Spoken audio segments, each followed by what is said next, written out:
사랑하는 성도 여러분, 어떠한 상황 속에서도 결국 우리가 믿을 수 있는 건 주님밖에 없습니다. 우리의 상황과 환경에 관계없이 하나님께서 모든 성도님들의 삶에 늘 풍성한 은혜로 함께 해주실 줄로 믿습니다. 여러분, 에스겔서에는 이 해석에 어려움을 주는 이 부분들이 좀 있습니다. 그 중에 대표적인 본문이 바로 이 38장과 39장의 내용입니다. 이 곡의 심판이라는 내용의 38장과 이 곡의 멸망이라는 내용의 39장의 내용이 나오는데, 이 38장과 39장은 하나의 스토리로 되어 있습니다. 그래서 38장을 놓치고 39장을 올바르게 이해할 수 없고, 반대로 39장을 놓치고 38장을 올바르게 이해할 수 없습니다. 이 38장 1절에 보시면 여호와의 말씀이 내게 임하여 이르시되, 바로 이 말씀이 38장과 39장의 전체적인 서론에 해당하는 말씀입니다. 그리고 주 여호와가 이렇게 말씀하신다로 시작하는 7개의 신탁으로 이 내용이 이루어져 있어요.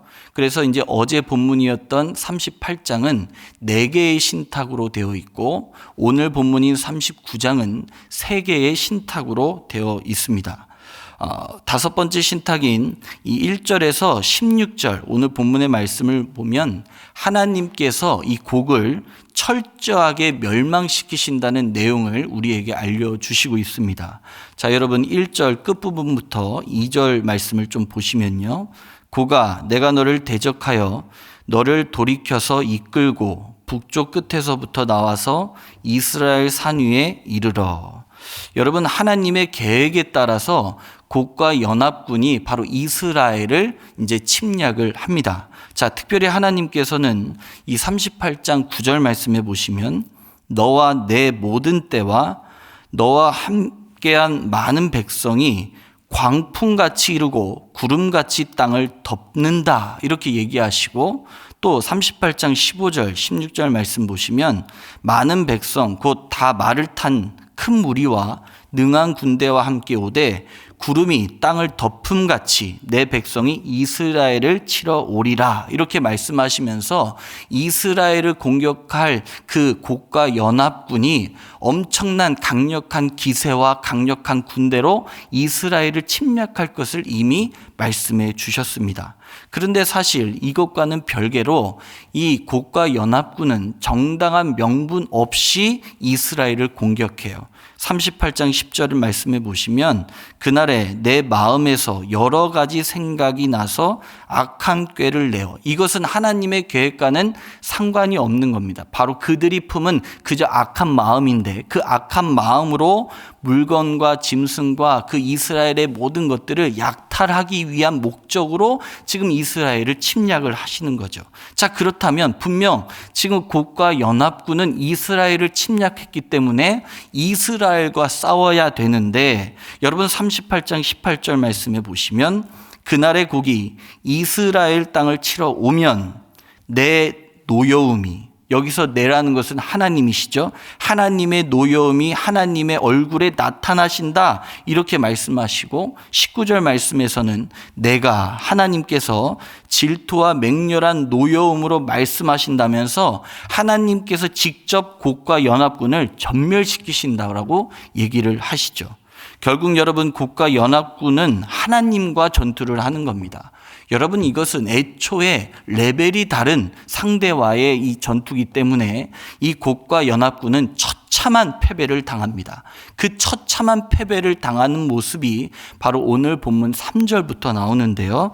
여러분 39장 3절에 보시면 내 활을 쳐서 내 왼손에서 떨어뜨리고 내 화살을 내 오른손에서 떨어뜨리리니. 여러분, 당시에 말을 탄 궁수들은 굉장히 두려운 존재들이었습니다. 그런데 그러한 자들을 아주 간단하게 무장 해제시키시고 그들이 아무런 전투를 할 수 없는 상태로 만들어 버리시겠다, 이런 얘기를 하세요. 그리고 4절 말씀해 보시면 너와 내 모든 무리와 너와 함께 있는 백성이 다 이스라엘 산 위에 엎드려지리라. 내가 너를 각종 사나운 새와 들짐승에게 넘겨 먹게 하리니. 5절에서도 빈들에 엎드려진다, 이런 얘기를 하시죠. 여러분, 고대 중동에서는 이 죽은 후에 내가 매장되지 못하고 땅에 버려질 경우에는 내세에도 평안을 얻지 못한다라고 여겼기 때문에 그냥 버려진 시체는 그 자체로 엄청난 형벌이라고 생각을 한 것이죠. 그래서 여러분, 이것을 의미하는 것은 바로 지금 엄청난 형벌을 지금 당한다는 것을 우리에게 알려주고 있는 겁니다. 그리고 6절 말씀에 보시면 불을 내리신다고 얘기하죠. 그러니까 여러분, 완전히 곡과 연합군을 하나님의 그 전능하신 능력으로 한 줌의 재처럼 완전히 멸해버리신다는 것을 얘기하고 있는 거예요. 그래서 여러분 9절 10절 말씀을 보시면 포획된 갑옷과 무기들이 얼마나 많았던지 그것들을 다 땔감으로 이스라엘 백성들이 쓰는데 무려 얼마나 써요? 7년 동안 땔감으로 쓰는 거예요. 그리고 이 11절에 보시면 죽은 곡과 연합군의 사람들이 얼마나 많은지 하나님께서 이스라엘의 이 한 장소를 지정해 주셨는데 그곳이 바로 하몬국 골짜기인데요. 그 하몬국 골짜기에다 매장을 시킨대요.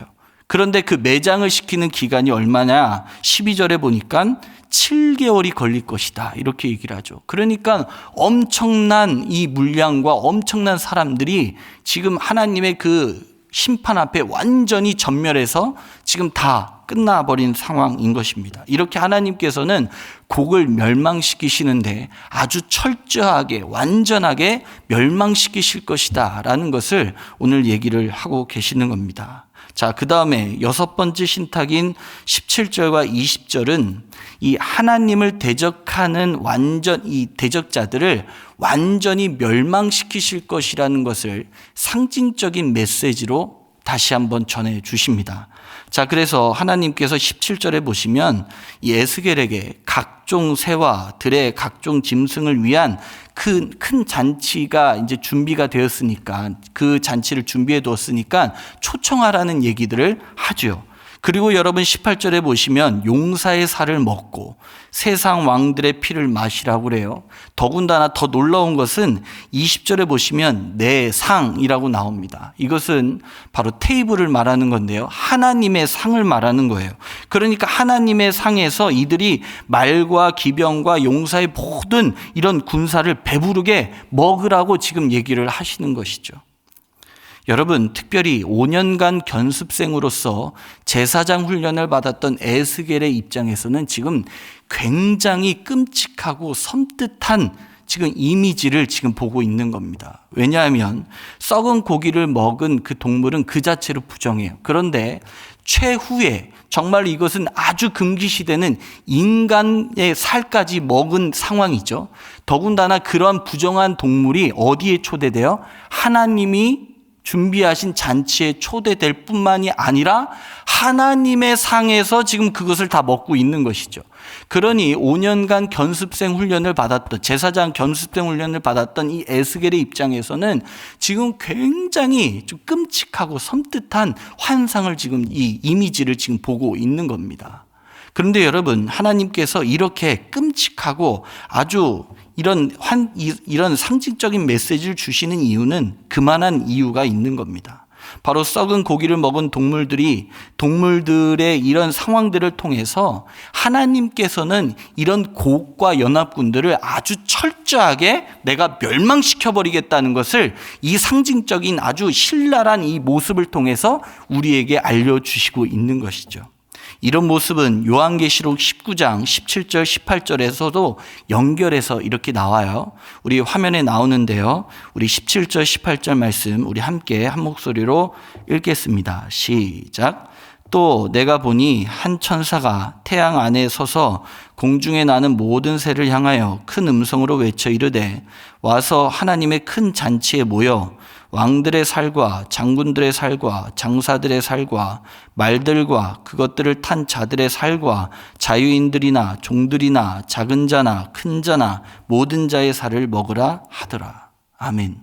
여러분, 이 두 말씀에는 공통점이 있습니다. 첫 번째 뭐냐면 하나님을 대적한 자들에 대해서는 완전히 멸망시키겠다는 겁니다. 두 번째 공통점은 뭐냐면 에스겔에서도 이 하나님의 나라의 회복인 새 땅과 새 성전의 말씀 바로 앞에 바로 이 상징적인 메시지를 보여주시고 있는데 이 요한계시록에서도 마찬가지로 이 새 땅과 새 하늘과 새 땅의 약속 그 앞에 동일한 이 상징적인 대적의 멸망에 대한 메시지를 보여주시고 있다는 거예요. 그러므로 여러분 17절과 20절의 이 상징적인 메시지를 통해서 하나님은 두 가지를 우리에게 전달하시고자 하는 겁니다.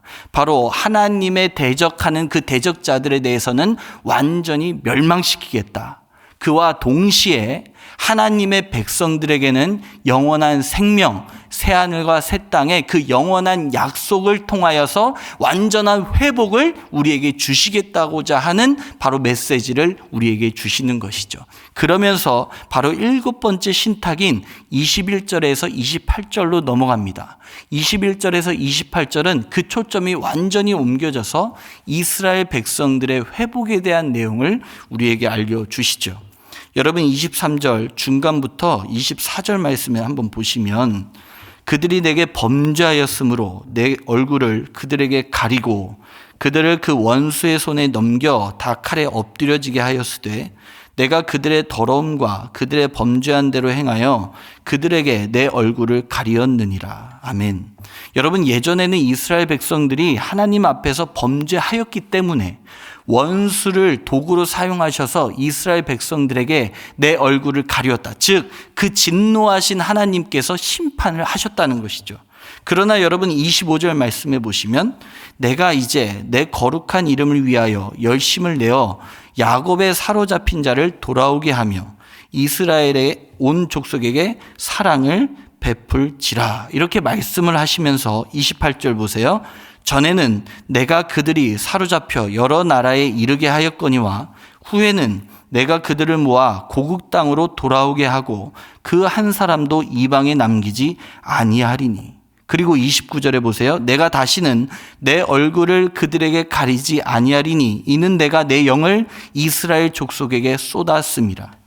여러분 이스라엘을 돌아오게 할 것이고 예전에는 내 얼굴을 가리웠으나 내가 다시는 얼굴을 가리우지 아니할 것이고 예전에는 내가 너희들에게 진노를 쏟아부었으나 이제는 내 영, 즉 하나님의 영을 쏟아 부음으로 이스라엘 백성들의 예배를 받으시고 그들과 교제하시며 그들과 함께 하시겠다라는 이 회복의 메시지를 주시고 있는 겁니다.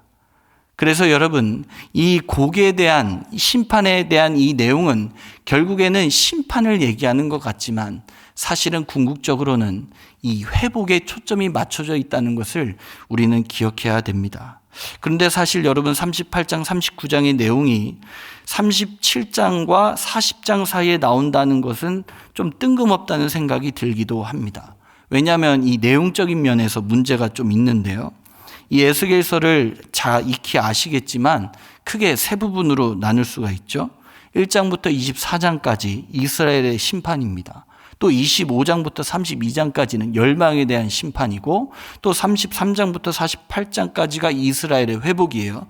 그러니까 이 내용으로 볼 때는 25장부터 32장 열방에 대한 심판에 대한 내용 속에 이 내용이 들어가야 좀 더 자연스럽지 않을까라는 생각도 들어요. 또 다른 한 가지는 38장 8절 중간부터 한번 보시면 그 땅 백성 누굽니까? 이스라엘이죠. 칼을 벗어나서 여러 나라에서 모여 들어오며 이방에서 나와 다 평안히 거주하는 중이라.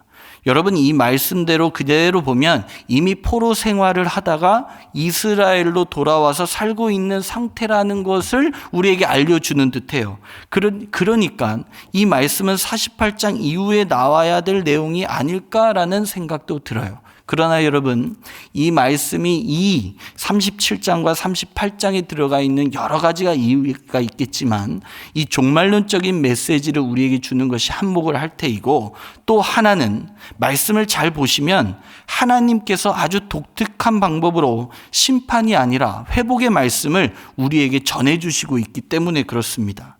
여러분 38장 16절에 한번 보시면 이는 내가 너로 말미암아 이방 사람의 눈앞에서 내 거룩함을 나타내어 그들이 나를 알게 하려 함이라. 이렇게 이 곡에 대한 심판, 이 38장 39장에는 중간중간에 하나님께서 심판을 하시는데 그 심판에 대한 내용은 내가 여호와인 줄 알게 하리라, 내가 이스라엘의 하나님인 줄 알게 하리라 하는 내용들이 23절, 또 39장 6절에서 7절, 21절에서 22절, 또 25절, 27절, 28절에 계속 쭉 나와요.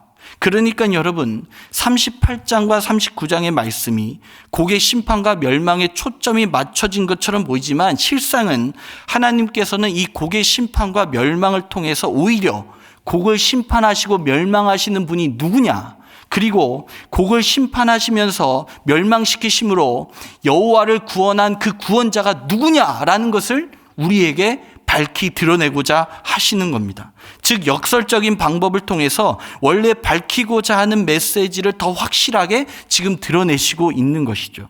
그러므로 여러분, 38장 39장의 이 곡의 심판과 멸망에 대한 이 메시지는 마치 빈무덤과 유사한 말씀입니다.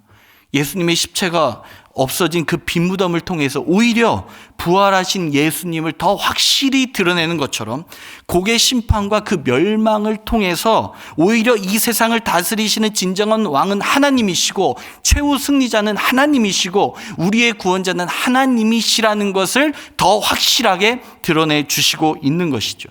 그래서 여러분, 지금 포로로 끌려와서 하루하루를 절망감과 그 고단함에 살고 있는 이들에게, 이 말씀을 듣고 있는 이스라엘 백성들에게 이 말씀을 통해서 오히려 위로와 소망을 주는 아주 감격스러운 회복의 메시지를 전해주시고 있는 겁니다. 현재 이 말씀을 듣고 있는 이스라엘 백성들, 바벨론 포로로 끌려와 하루하루를 정말 절망과 그 고단함 속에 보내고 있습니다. 어쩌면 자신들이 믿는 하나님에 대한 불신으로 가득 차 있었을 거예요. 하나님이 과연 나를 사랑하실까? 하나님은, 내가 하나님을 잘 믿은 건 아니지만 그래도 하나님은 나를 구원하실 것이라는 그 믿음은 내가 변치 않았는데, 하나님이 나의 하나님이라는 것은 내가 변치 않았는데, 하나님이 나를 사랑하신다는 그 사실, 그 내가 변치 않았는데 왜 하나님께서는 저 이방 민족에게 속수무책 당하시고 아무것도 안 하고 계시는가? 그런 처절한 절망감 속에 있었을지도 모르겠습니다.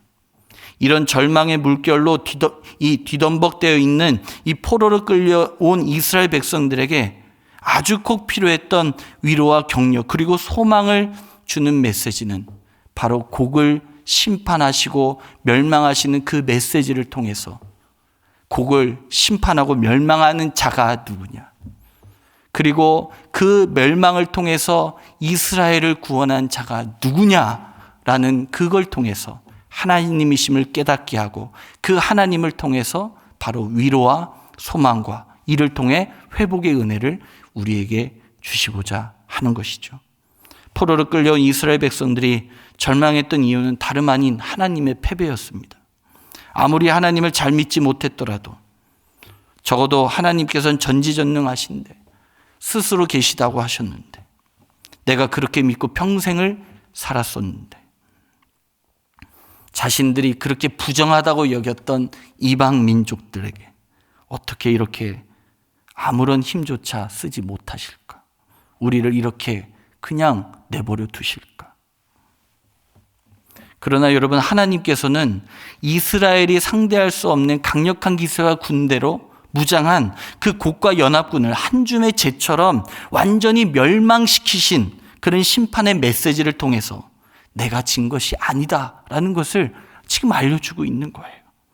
더군다나 너희들이 지금 바벨론의 포로로 끌려온 것은 내가 패한 것이 아니라 말씀을 통해 밝히듯이 23절, 24절 그리고 28절에서 말씀하셨듯이 너희가 범죄하였기 때문에 그 바벨론을 잠깐 나의 도구로 사용해서 너희들에게 사랑의 매로 쓴 것뿐이야 라는 것을 우리에게 알려주시죠.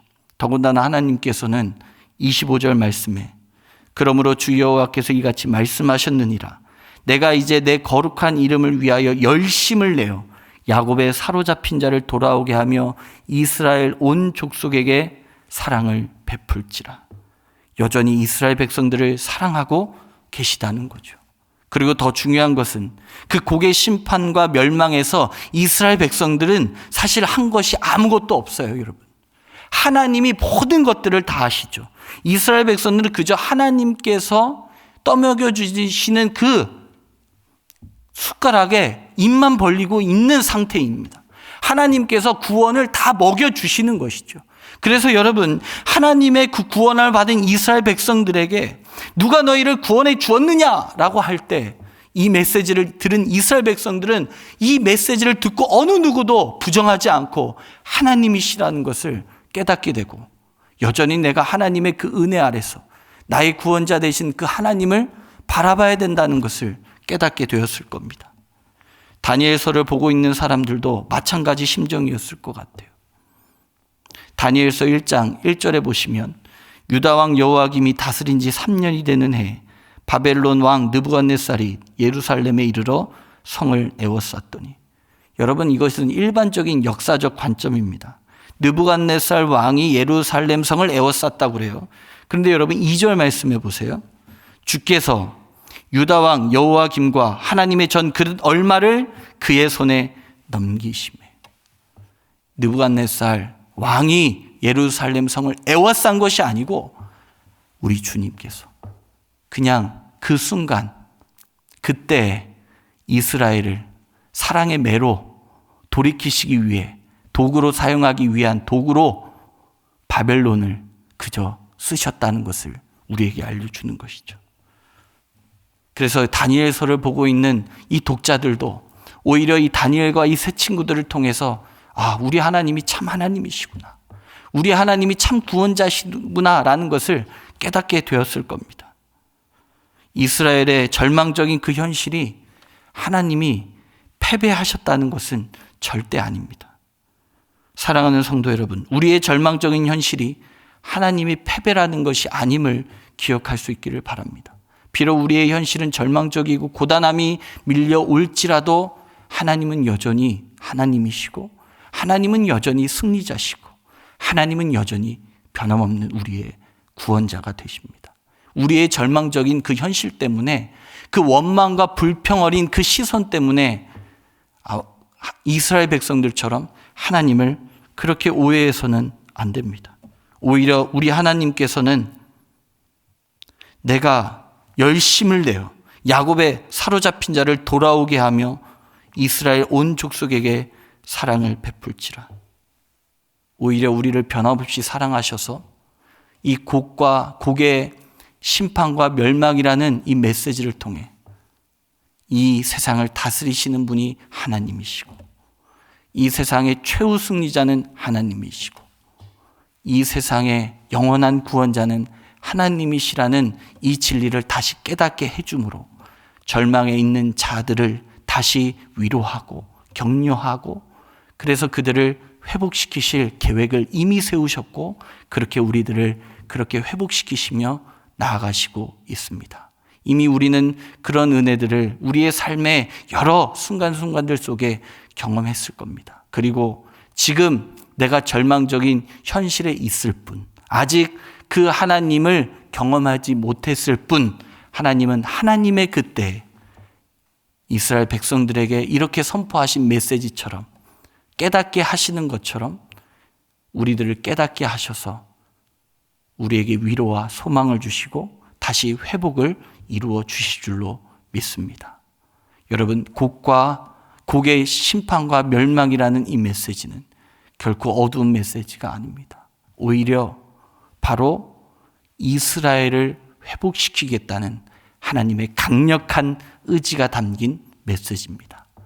이 메시지를 통해 하나님이 하나님 되심이 드러나고, 그 하나님이 우리의 참 구원자심이 드러나고, 그리하여 우리도 변함없이 그 하나님을 바라보며 그 참 구원자 되신 하나님을 바라볼 것을 우리에게 말씀하시는 겁니다. 오늘 이 말씀이 이 코로나 바이러스로 인해 답답한 현실을 살아가시는 모든 성도님들에게 위로가 되고 격려가 되었으면 좋겠습니다. 그리고 힘이 되었으면 좋겠습니다.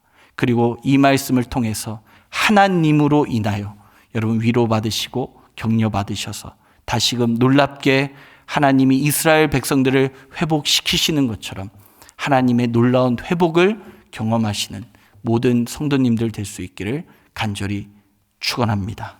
우리 다 같이 말씀을 생각하면서 기도하겠습니다. 우리 말씀을 생각하면서 기도하고요. 두 번째로는 각자의 기도 제목을 가지고 이 시간 다 같이 기도하도록 하겠습니다. 다 함께 기도하겠습니다. 아버지 하나님이시여, 은혜와 사랑을 진심으로 감사를 드립니다.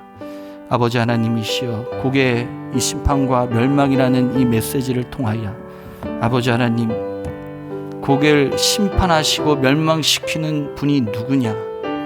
고개의 심판과 멸망을 통해서 이스라엘을 구원한 그 구원자가 누구냐라는 것.